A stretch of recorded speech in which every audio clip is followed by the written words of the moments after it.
2025 primary রিক্রুটমেন্টে যারা চাকরি পাবে শুরুতেই বেতন কত হবে ডিটেলসে দেখাবো এই ভিডিওতে। জয়নিং স্যালারি কত, গ্রস স্যালারি কত, ইন হ্যান্ড স্যালারি কত, মানে কেটে ছেটে টোটাল কত টাকা পাবে। তো চলো দেখে নেওয়া যাক চাকরির শুরুতে তোমাদের বেতন কত হবে যারা এই রিক্রুটমেন্টে চাকরি পাবে। চাকরির শুরুতেই তোমাদের বেসিক পে হবে 28,900 টাকা। ঠিক আছে, এই রিক্রুটমেন্টে যারা চাকরি পাবে শুরুতেই তোমাদের বেসিক পে হবে 28,900 টাকা। তো 18% দিয়ে আছে, 4% কিন্তু বেড়েছে। হ্যাঁ, তো এখনও দেওয়া শুরু হয়নি, কিন্তু তোমরা যখন চাকরিতে জয়েন করবে তোমরা কিন্তু এই 4% প্লাস 18/4 22% নিয়েই জয়েন করবে। তো 18/4 22 ডিএ হচ্ছে ডিয়ারনেস অ্যালাউন্স, তো 22% ডিএ। তো আমি একবারই 22%ই করছি, কারণ তোমরা যখন চাকরিতে জয়েন করবে তখন কিন্তু এই 22%ই থাকবে। তো ডিএটা হয় বেসিকের। হ্যাঁ, তো 22% বেসিকের ডিএ, তাহলে টোটাল হচ্ছে 6,358 টাকা। আমি টোটাল একবারই 22% করেছি। ঠিক আছে, তো নেক্সট হচ্ছে এইচআরএ হাউস রেন্ট অ্যালাউন্স, এটা হচ্ছে 12%। তোমার কী বলে, এটাও বেসিকের 12%। এইচআরএ হাউস রেন্ট অ্যালাউন্স 12%, টাকাটা হচ্ছে 3,468 টাকা। ঠিক আছে, তো মনে রাখবে ডিএ যখন যখন বাড়বে তোমাদের স্যালারিও কিন্তু তখন তখন বাড়বে। হ্যাঁ, তো যেমন 18% চলছে, রানিং চলছে, তারপর 4% বেড়েছে, আমি টোটাল 18/4 22 করে দিলাম। তো 22 হচ্ছে মানে বেসিকের 22% ডিএ করলে টাকাটা হচ্ছে 6,358 টাকা। আবার যখন বাড়বে, তোমরা যখন হয়তো চাকরিতে জয়েন করবে, দেখা গেলো আরও কিছু ঘোষণা হয়েছে, তাহলে যেটা ঘোষণা হয়েছে সেটা এর সাথে যোগ করে বেসিকের বার করে নিতে পারবে। ক্লিয়ার? এবার এমএ হচ্ছে 500 টাকা, এমএ হচ্ছে মেডিকেল অ্যালাউন্স 500 টাকা। ঠিক আছে, তো এগুলোই তোমরা পাবে শুরুতে।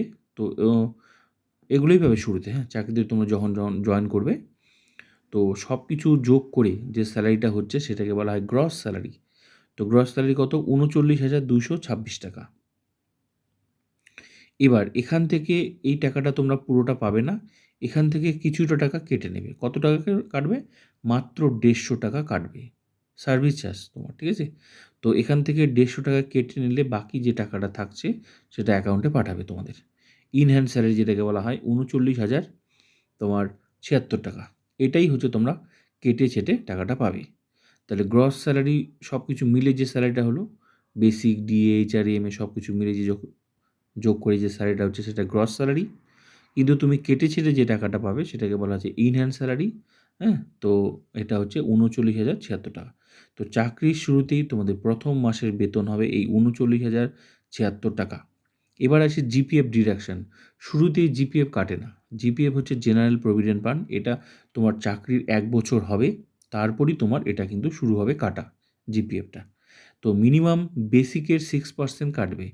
তো একটা কথা মনে রাখবে, তোমার আবার 1 বছর অনেক গল্প আছে, চাকরিতে জয়েন করলে তুমি বেতন বাড়ার অনেক স্কোপ আছে।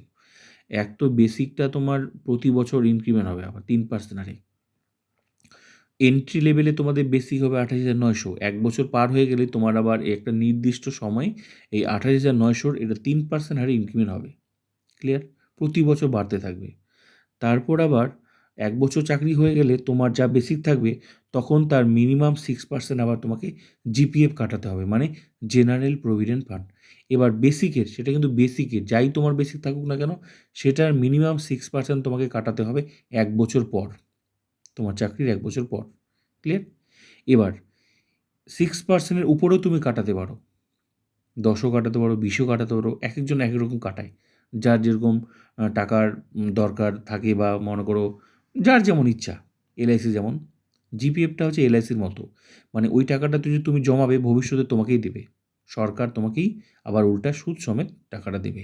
ঠিক আছে, জিপিএফ জমানো মানেই এমন নয় যে টাকাটা সরকার নিয়ে নিচ্ছে। যেমন পি ট্যাক্সটা তুমি পাবে না আর, কিন্তু জিপিএফের টাকাটা তুমি যাই জমাবে সেটা তুমি পাবে।